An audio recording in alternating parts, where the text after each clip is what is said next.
glasnim zvonjenjem so prve zametke pustnega vzdušja v mariborsko občino prinesli člani etnografskega kulturnega društva Veseli Korant.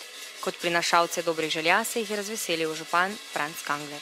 Kurenti že vrsto let hodijo k meni in tudi pred mano so hodili na mestno občino Maribor k županu in mesto Maribor se jih zmerom razveseli. Prinašajo srečo, prinašajo veselje, prinašajo tudi pomlad.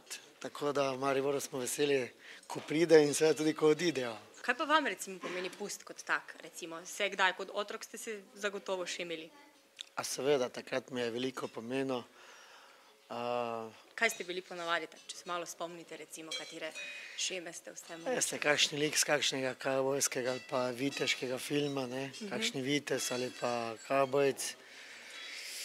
Ali pa tudi kakšen razbijač. Člani etnografskega kulturnega društva ste danes prišli pozdraviti našega župana. Pa me zanima recimo, glede na vremenske razmere, kakšen je vaš recept za odganjanje zime oziroma kaj bi se dalo narediti? Čim bolj pognati zvonce. Torej to je edina in prava rešitev. Točno tako. Danes ste pa recimo županu zaželeli predvsem česa? Pri čem mu boste pomagali?